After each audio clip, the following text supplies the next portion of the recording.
Сегодня у нас стартует экспедиция в хребет Сунтар-Хаята.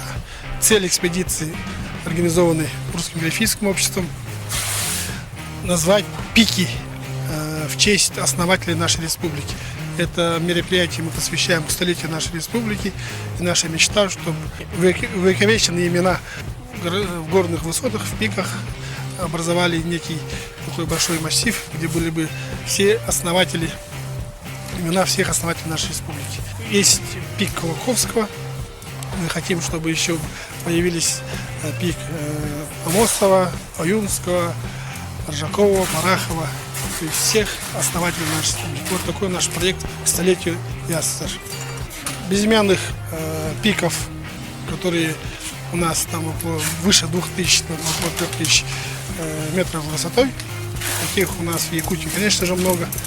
Но мы исходим из того, чтобы найти не самый высокий с точки зрения высоты, а пик знаменательный, чтобы можно к нему подъехать, чтобы потом какие-то туристические были тропы, походы к нему осуществлялись. И с точки зрения знаменательности, да, местности. И на наш взгляд, вот Сунтар-Хаята тот хребет, та местность, где вот эти пики наиболее будут востребованы с нашей точки зрения. Конечно, расстояние до Сунтар-Хаята у нас очень большое. То есть наши сейчас ребята, они поедут через Алдан, будут сплавляться, и ехать на вездеходе, потом опять сплавляться и выходить на федеральную трассу. С точки зрения доступности сейчас она очень сложная, да? Но мы надеемся, что со временем, когда и техника будет побольше, и возможности побольше, конечно же, доступность будет для туристов возможной, скажем так. Экспедиции мы пожелаем, чтобы все были здоровы, достигли тех целей, которые перед собой ставят, и, конечно, чтобы было им интересно, чтобы в следующий раз они тоже с удовольствием собирались в экспедицию.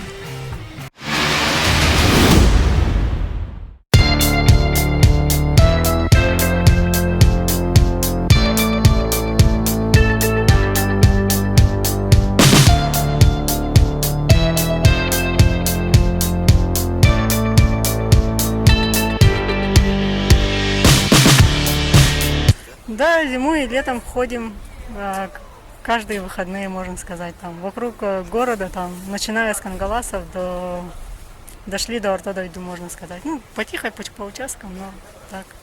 Проходим. Самая главная тренировка это зимой, когда вот снег по колено, с высоким подниманием ноги, бедра. Очень хорошее упражнение. Ну, ведь не просто так, горами болеет, говорят. Ну, болею. От него лекарства нету. Лекарства нету уже который год. И мои знакомые говорят, что вроде лето у нас короткое, а мы еще укорачиваем. В июле там, нам снега подавай, льда подавай. Поэтому все время идем в горы. Новые горизонты, новые виды, новые локации. Ну и горы. Ничего больше.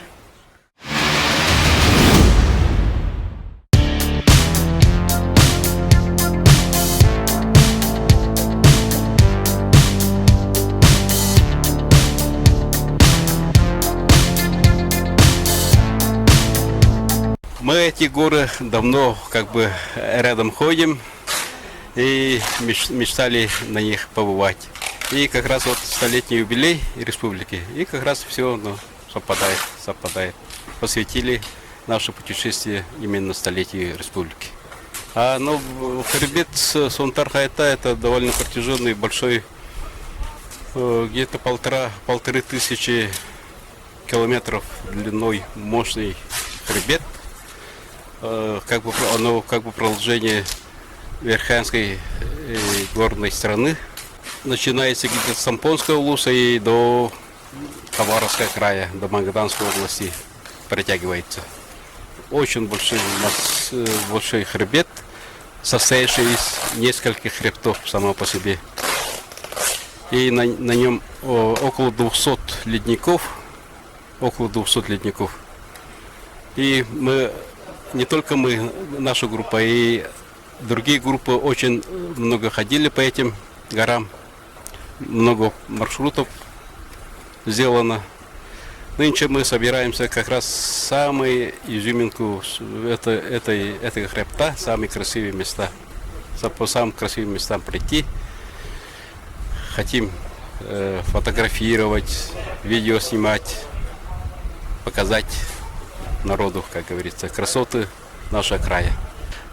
Мы начинаем с Саймаконского улуса и одной ногой вступим и Хабаровский край, Тампонский улус, Усмайский улус, можем, рядом там граница проходит.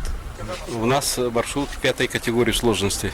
Это сложный маршрут, протяженный и, самое главное, с преодолением больших перевалов. И реки будем преодолевать, горные речки, каньоны, высокие перевалы, где-то перевалы высотой 2 километра 600 метров. И вот эти все рюкзаки будем тащить через перевалы. Состав группы состоит из опытных туристов, которые много ходили по горам.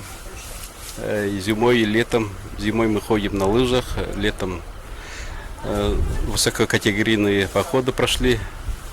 Основной состав. Некоторые есть и новички, но они тоже с опытом, с небольшим опытом, но опытом. У нас самое главное это желание. Если хочет, мы уже смотрим на человека. Если он еще технически готов, если он физически готов, то пожалуйста. Самое главное желание.